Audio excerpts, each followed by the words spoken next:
This is Another Damn Podcast about digital asset management. I'm Henrik de Gior. Today I'm speaking with Tobias Blanke. Tobias, how are you? I'm all right. How are you, Henrik? Great. Tobias, how are you involved with digital asset management?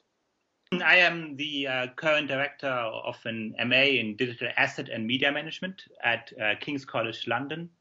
As far as we can see, this is still the only full postgraduate qualification directly related to this field. So there are, of course, a lot of individual modules, but not a full MA in the course.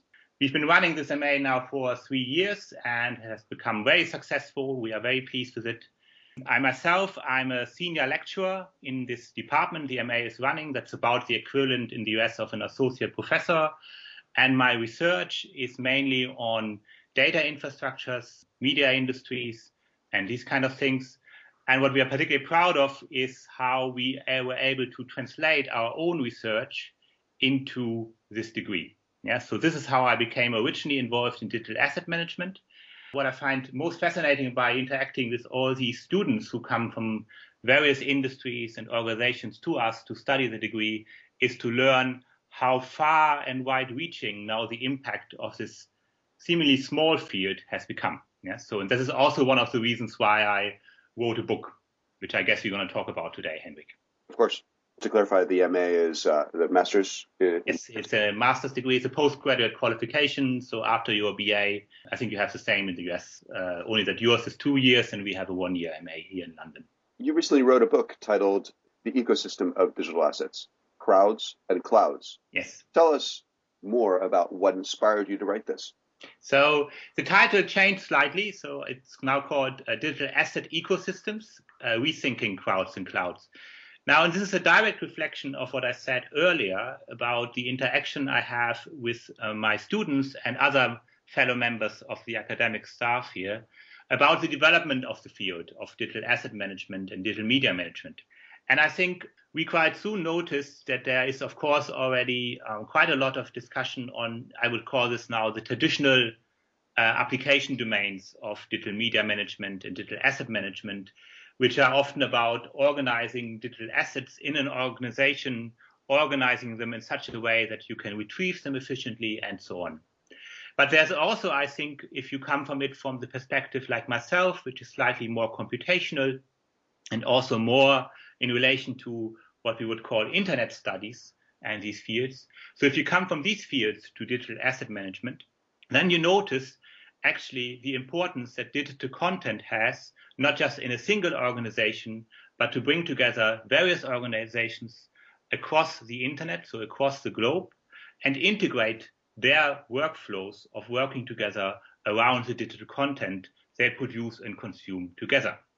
And that was the original intention when I wrote the book. The book has 4 chapters. The first one is the background and introduction chapter. The second one, which discusses these kind of general perspectives on the evolution of digital assets and also introduces the concepts of digital ecosystems, which is also quite hotly debated recently. It is one of those concepts where you don't really exactly can define what it is about, but it basically describes how businesses and other organizations bring together their data, tools, and services, but also the people that work for them and with them into a kind of integrated environment on the internet. And that then led to the subtitle of this book, which was called Crowds and Clouds. So where we basically see how ecosystems are constituted by crowds, so the people who work with an organization and around an organization, and they work with this organization using platforms or clouds to produce and consume digital assets. So this was the background section where I discussed this kind of concept and the evolution of digital asset management. Then there is further sections discussing the technologies and methodologies that really describe the kind of evolution of this platform I was just describing and analyze that for also its future potential.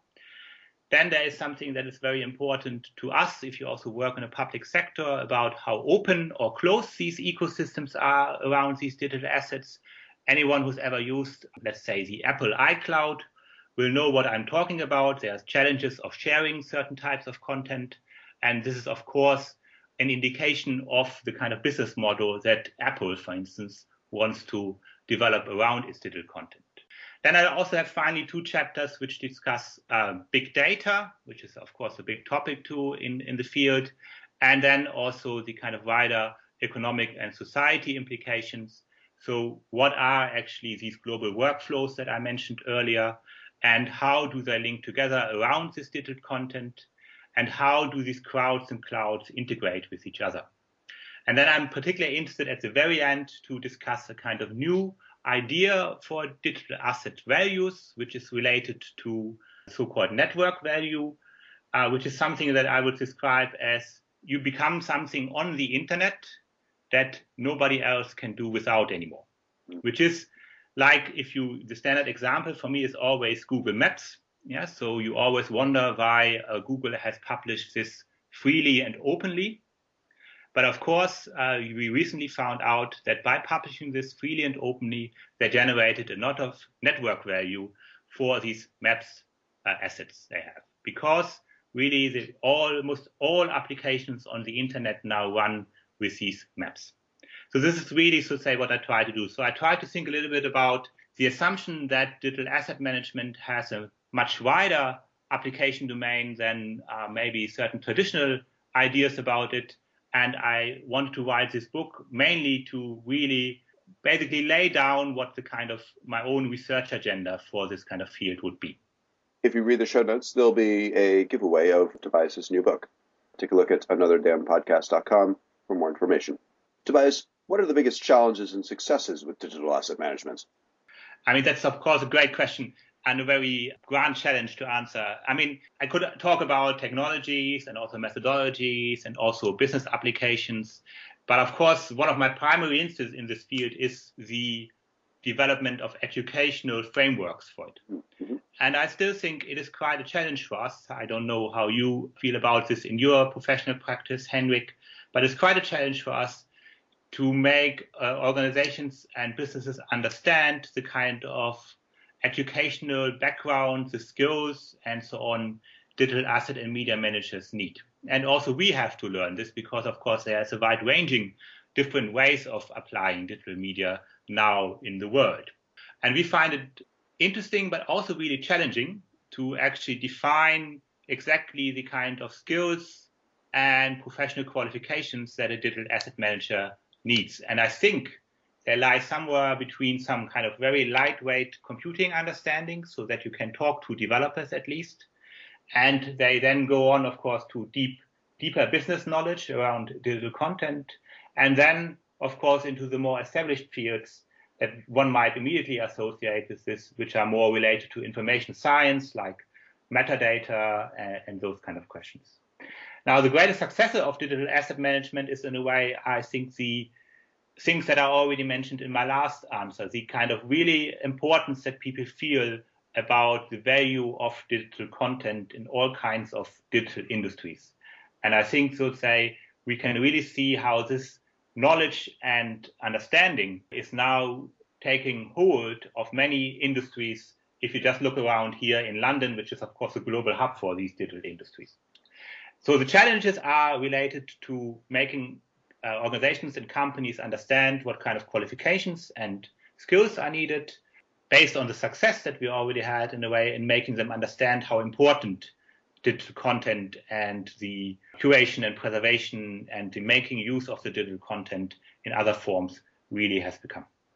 And what advice would you like to share with DAM professionals and people aspiring to become DAM professionals? Well, I think it's a great job to get into. That's my first advice would be try it.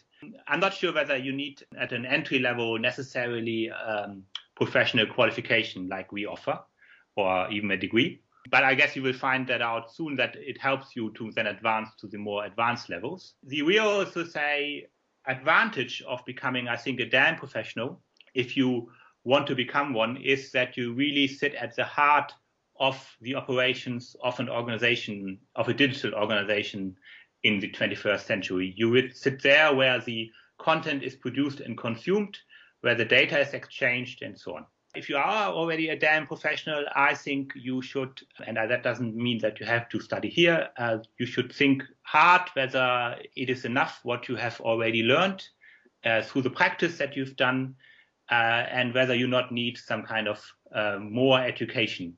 I can only say that for myself, who considers himself, of course, also to be in a way a DAM professional, only through the interactions with all our students and the other people that we met from the wonderful DAM community, which is a global great family, we have really learned to say how much is involved in this field. And I think it's really important that DAM professionals keep learning that too. So it is, in my experience, highly advisable that you try and stay up to date in whatever form with the developments in this field. There is a fair amount of education out there, or even enrichment, to your point. Yes.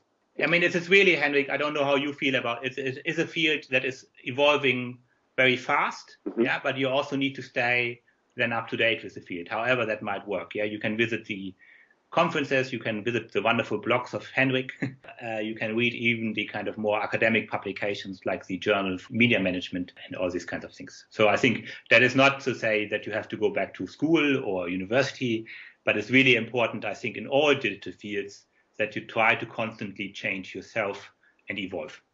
Great point.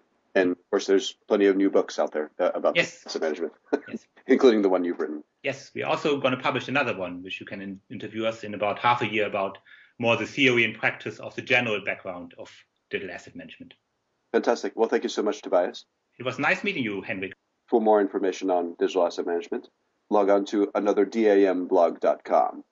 Another Dam podcast is available on Audioboo and iTunes. If you have any comments or questions, please feel free to email me at anotherdamblog@gmail.com. Thanks again.